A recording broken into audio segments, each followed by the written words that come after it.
कांग्रेस ही BJP है, BJP ही कांग्रेस है। कांग्रेस का एक नेता है आचार्य प्रमोद कृष्णन। जब उसको आप सुनेंगे तो लगेगा कि बीजेपी के किसी कट्टर राष्ट्रीय प्रवक्ता को सुन रहे हैं। सोचिए, इस देश में आप वोट दीजिए कांग्रेस को और सरकार बना लेती है बीजेपी। भरोसा नहीं हो रहा है। कर्नाटक भूल गए पिछली बार, मध्य प्रदेश, मिजोरम, मेघालय, गोवा, अच्छा और गिनाऊं। नमस्कार, मैं शंभू कुमार सिंह और आप देख रहे हैं नेशनल दस्तक। पहले इसी तरह की हरकतें कांग्रेस करती थी। वो बीएसपी के विधायकों को तोड़ लेती थी, जैसे राजस्थान में तोड़ लिया। लेकिन अब वही काम जब बीजेपी कर रही है कांग्रेस के साथ तो कहते हैं कि ये पैसे देकर खरीद रहे हैं। कोई एक पाप बताइए जो बीजेपी कर रही है और वो रास्ता कांग्रेस ने नहीं बताया हो। कांग्रेस का और आरएसएस का चोली दामन का साथ रहा है। इस देश में जब पहला गैर कांग्रेसी कोई प्रधानमंत्री बनना था तो वो थे बाबू जगजीवन राम, कांग्रेस के सबसे कद्दावर नेता जिसका इस्तेमाल बाबा साहब के खिलाफ हुआ। बाद में जब उनको प्रधानमंत्री बनने की बारी आई तो सोचिए, उनके बेटे की तस्वीर जारी कर दी गई, वो बदनाम कर दिया गया और उनके बदले प्रधानमंत्री बने मोरारजी देसाई जो ब्राह्मण थे। एक और मौका आया जब इस देश में कोई गैर सवर्ण प्रधानमंत्री बन सकता था, तब बने चंद्रशेखर। एक और मौका आया तब बने बीपी सिंह। वो तो लालू यादव, शरद यादव, रामविलास पासवान का दौर आया जब देवगौड़ा को प्रधानमंत्री बनने का मौका मिला। ये अलग बात है कि बाद में लालू यादव को मटियामेट कर दिया गया। मैं ये बात क्यों कह रहा हूँ आपको?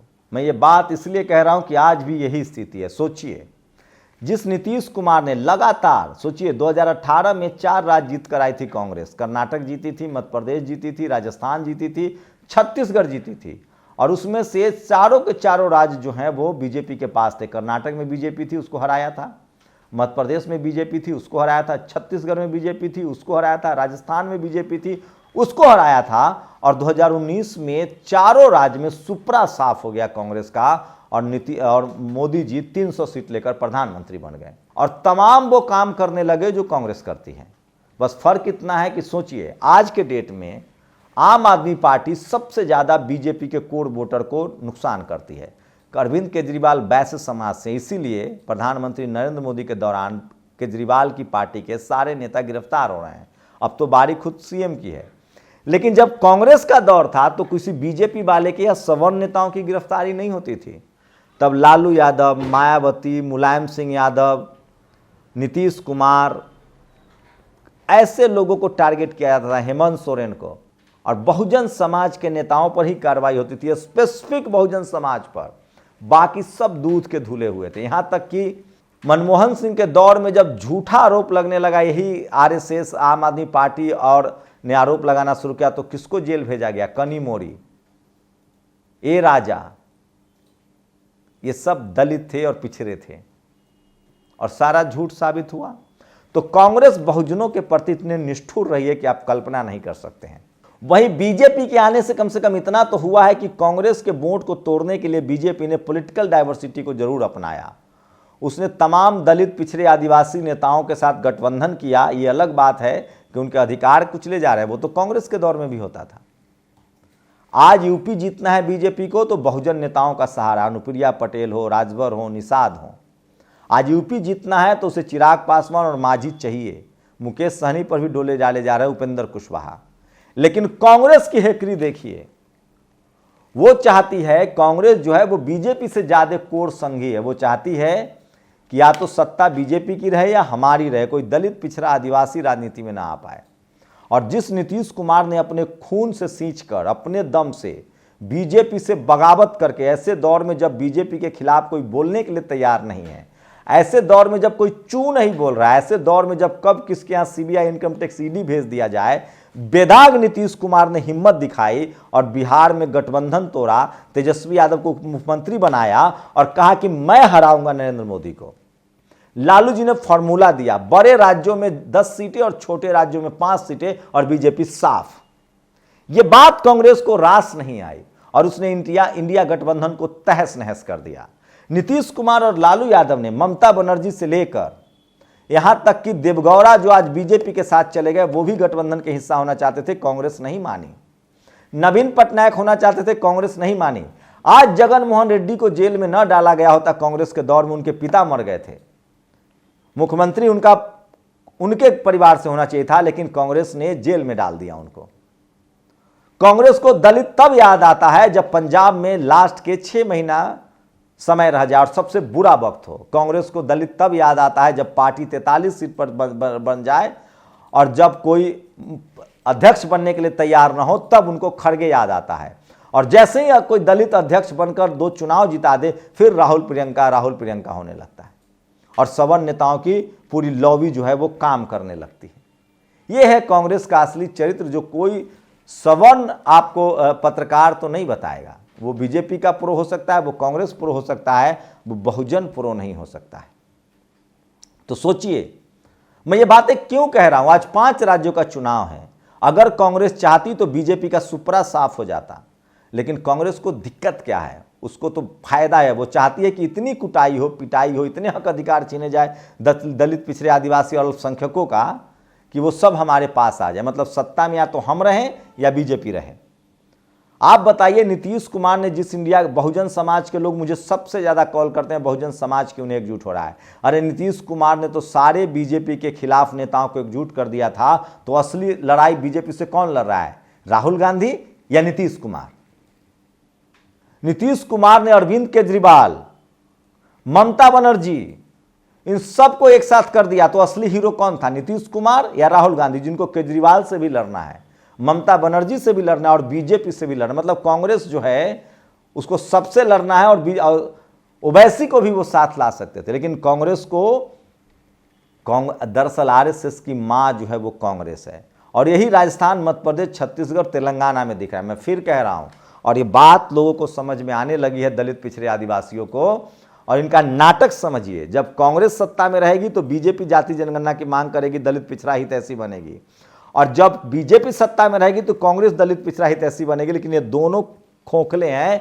असली हितैषी तो नीतीश कुमार है, जो आपको 65% रिजर्वेशन दे रहा है, जाति जनगणना के आंकड़े ला रहा। बताइए असली लड़ाई कौन लड़ रहा है बीजेपी से? आज बीजेपी बैकफुट पर है तो किस वजह से? आज राहुल गांधी जाति जनगणना का नारा दे रहे हैं तो किसका मुद्दा है? आज दलित, पिछड़े, आदिवासी बीजेपी से दूर हो रहे हैं तो किस वजह से? सोचिए, यूपीए 1 की सरकार थी, बेनी प्रसाद वर्मा, लालू यादव, रामविलास पासवान जैसे मंत्री थे। अर्जुन सिंह ने बहुजनों को अधिकार दिया, ओबीसी को कॉलेज यूनिवर्सिटी में रिजर्वेशन लागू कर दिया। अर्जुन सिंह को बेमौत मरने के लिए छोड़ दिया गया। और तब उस सरकार को चलाने लगे कपिल सिब्बल, पी चिदम्बरम, प्रणब मुखर्जी। उसके बाद फिर ओबीसी ने जिता के बवंडर वोट किया, 22 सीटें कांग्रेस यूपी में जीत के आई। और उसके बाद सारे ओबीसी को ठिकाने लगा दिया गया। लालू यादव को ठिकाने लगा दिया गया, रामविलास जी अलग चले गए, बेनी बाबू नहीं रहे, एक बीरप्पा मोइली बच गए थे जो कांग्रेस के ही थे और कोई नाम लेने वाला नहीं था। और सरकार चल रही थी कौन? मोदी जी को क्लीन चिट दिया जाने लगा, अमित शाह बच गए। क्यों नहीं कार्रवाई की? 5 साल आपकी सरकार थी, कार्रवाई कर रहे थे ए राजा पर, कनी मोरी पर। और सरकार कौन चला रहा था? कपिल सिब्बल। उसने दम घोंट दिया SC ST OBC के बच्चों का यूपीएससी के एग्जाम में शिक्षा मंत्री बनकर, नीट के एग्जाम में दम घोंट दिया, रीजनल भाषाओं को खत्म कर दिया, अंग्रेजी थोप दिया। आप सोचिए, चिदम्बरम ग्रीन हंट चला रहे थे, प्रणब मुखर्जी ने जाति जनगणना रुकवा दिया और सरकार चली गई। प्रधानमंत्री नरेंद्र मोदी जब ओबीसी चिल्ला रहे थे तो राहुल गांधी अपना जनेऊ दिखा रहे थे। सरकार गई, यूपीए फिर बीजेपी की बनी। लेकिन सवर्णों के तुष्टीकरण ने प्रधानमंत्री नरेंद्र मोदी के ओबीसी वाले नकाब पर पानी फेर दिया। उसके बाद फिर बीजेपी आ गई, कांग्रेस नहीं हरा पाई। लेकिन जब नीतीश कुमार ने मोर्चा संभाला तो इन्होंने उसको भी तोड़ दिया। और सोचिए, आज 5 राज्यों का चुनाव है। मिजोरम में कांग्रेस को कोई मिल नहीं रहा है, बीजेपी को भी, कांग्रेस को भी। सोचिए, छत्तीसगढ़ में एक ओबीसी मुख्यमंत्री है, ये बात मैं मानता हूं। लेकिन सवाल है कि सरकार कौन चला रहा है? सरकार है, सवाल है कि वहाँ 27% रिजर्वेशन क्यों नहीं? ऐसे ओबीसी मुख्यमंत्री का क्या करना है? उससे अच्छा तो बीजेपी रहे, काम तो वही होता है। मैं फिर कह रहा हूं, और ये बात जनता समझने लगी। अगर छत्तीसगढ़ में बीएसपी से गठबंधन होता, गोंडवाना से गठबंधन होता, आदिवासी पार्टी से, दलित लीडरशिप से, तो नहीं, कांग्रेस को नहीं करना है। 90 सीट है, 60 सीट जीत के लोग सरकार बना सकते हैं। 30 सीट पर गठबंधन कीजिए, बीजेपी का सुपरा साफ, कांग्रेस को नहीं करना है। राजस्थान में 200 सीटें हैं, 260 जीत के गठबंधन की सरकार बन सकती है। लेकिन नहीं, 100 भले बीजेपी जीत ले, लेकिन 50 सीटें गठबंधन में हनुमान बेनीवाल, चंद्रशेखर आजाद बीएसपी को नहीं देंगे। मध्य प्रदेश में 230 सीट है, 150 सीट जीत के सरकार चल सकती है। 80 सीटें गठबंधन को नहीं देंगे, मायावती को नहीं देंगे, चंद्रशेखर आजाद को नहीं देंगे, ट्राइबल जैस को नहीं देंगे। क्यों? दलित पिछड़े आदिवासी आ जाएंगे तो हमारा क्या होगा। तेलंगाना में बीएसपी को नहीं देंगे। मतलब सोचिए, अब बताइए, ओवैसी को 1 सीट नहीं देंगे, उससे गठबंधन नहीं करेंगे, वो बी टीम है। क्या बात कर रहे हैं साहब। 5 करोड़ रुपए रोज का खर्चा करके आप 10 किलोमीटर चल के भारत जोड़ो यात्रा टूरिज्म कर रहे हैं। अरे जिस गांव देहात को राहुल गांधी समझ रहे हैं, नीतीश कुमार उसी गांव देहात में पैदा हुए हैं, खड़गे पैदा हुए हैं, मायावती जी पैदा हुई हैं, तकलीफों को झेल के आगे बढ़ी हैं। आप प्रधानमंत्री के घर में पैदा हुए हैं। मैं फिर कह रहा हूं, मैं एक बात से सहमत हूं, राजभर की पार्टी का प्रवक्ता एक मिश्रा, न कांग्रेस गरीबी 60 साल में खत्म कराई, न राहुल गांधी 60 साल की उम्र तक बीजेपी को खत्म कर पाएंगे। बीजेपी से लड़ने का मादा है तो वो नीतीश कुमार में, लालू यादव में, स्टालिन में कोई दलित पिछड़ा आदिवासी बहुजन नेता ही बीजेपी को चारे खाने चित कर सकता है। क्योंकि कांग्रेस तो बीजेपी और कांग्रेस में कोई अंतर है क्या? उनका एक डीएनए है, आरएसएस बीजेपी एक है। और यही बात इन 4-5 राज्यों में बहुजन समाज को समझ में आने लगा है। और सत्ता की चाबी इस बार बहुजनों के हाथ में, सपा बसपा आरजेडी जेडीयू के हाथ में रह गई तो देखिएगा खेल हो जाएगा। और 2024 में नीतीश कुमार ने जो रास्ता बना दिया है, जाति जनगणना और 65% रिजर्वेशन, 2024 का चुनाव तो उसी मुद्दे पर होगा। और रही बात 5 राज्यों की, तो देख लीजिएगा, छत्तीसगढ़ में भी चाबी बीएसपी के पास रहेगी, राजस्थान में भी हनुमान बेनीवाल चंद्रशेखर बीएसपी, और मध्य प्रदेश में भी। आप सोचिए, बहुजन समाज अब जागरूक हो गया है। बहुजन दलों से बीजेपी गठबंधन कर सकता है, कांग्रेस नहीं। सोचिए क्यों? ये सबसे बड़ा सवाल है और बहुजन समाज इसको समझ रहा है। आप लोग अपनी प्रतिक्रिया जरूर दीजिए। मुस्लिम समाज को समझना पड़ेगा। कांग्रेस मुस्लिम समाज का नाम नहीं लेना चाहती है। जब यूपीए 1 हार गई, यूपीए 2, तो ए के एंटनी ने रिपोर्ट बनाया कि मुस्लिम तुष्टीकरण की वजह से हार गए। ए के एंटनी का बेटा बीजेपी में चला गया, जगदम्बिका पाल बीजेपी में चला गया, कांग्रेस वाले बीजेपी में, बीजेपी वाले कांग्रेस में। कोई मुस्लिम नेता कांग्रेस से गया क्या बीजेपी में? कोई मुस्लिम मुख्यमंत्री बनाएंगे क्या ये? मैं फिर कह रहा हूं, नागनाथ और सांपनाथ, एक ढोड़वा को बीजेपी जो है ना, वो ढोड़वा सांप है, काटती कम है, भौंकती ज्यादा है। कांग्रेस नागनाथ है, काटती है, डसती है, ग्रीन स्नैक, ग्रीन ग्रास, पता भी नहीं चलता है।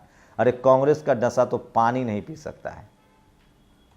मैं फिर कह रहा हूं कि जिस तरह से 5 राज्यों में कांग्रेस चुनाव लड़ रही है, जिस तरह से उसके नेताओं के बयान आ रहे, इससे साफ है कि कांग्रेस ही बीजेपी की बी टीम है और वो नहीं चाहते कि दलित पिछड़े आदिवासी लीडरशिप आगे आए, और वो सिर्फ इस्तेमाल कर रही है। नहीं तो इन 5 राज्यों में कांग्रेस गठबंधन, और अखिलेश यादव से तो गठबंधन कर सकते थे, मायावती जी नहीं कर रही थी। तो सोचिए, कांग्रेस को यूपी बिहार में सीट चाहिए जहां उसका दांत खोदने के लिए वोट नहीं है। इसलिए मैं कह रहा हूं, जिस दिन बहुजन समाज ने नेशनल दस्तक को सब्सक्राइब कर लिया 100 करोड़ लोगों ने, 50 करोड़ लोगों ने, और वो अपनी राजनीतिक एजेंडा को सेट करने लगे। मैं फिर कह रहा हूं, राजेंद्र प्रसाद सिंह कहते हैं कांग्रेस बीजेपी बड़ी पार्टी नहीं है, पैसे वाली पार्टी है। बड़ी पार्टी तो सपा बसपा आरजेडी जेडीयू जेएमएम है, डीएमके है। अगर ये लोग एक साथ गठबंधन में आ गए तो 2024 में कांग्रेस बीजेपी दोनों को लाले पड़ जाएंगे, और इस देश में बहुजनों का राज होगा, संविधान का राज होगा, और देश मजबूत बनेगा। किसान, दलित पिछड़े आदिवासी, मजदूर, जवान, सेना, सबकी भलाई होगी और संविधानिक देश चलेगा, लोकतंत्र मजबूत होगा। क्योंकि बहुजन समाज स्कूल, अस्पताल, पढ़ाई लिखाई, दवाई और सेना के नाम पर राजनीति करती है, धर्म के नाम पर नहीं, और न जाति के नाम पर। अपनी प्रतिक्रिया जरूर दीजिए। शुक्रिया। नेशनल दस्तक की आपसे गुजारिश है कि अगर इसको बचाना चाहते हैं तो नेशनल दस्तक को सब्सक्राइब करने के लिए रेड कलर के सब्सक्राइब बटन को दबाएं, फिर बेल आइकन की घंटी दबाएं। नेशनल दस्तक को बचाने के लिए बहुत जरूरी है कि हर खबर को शेयर करें, लाइक करें, कमेंट जरूर करें।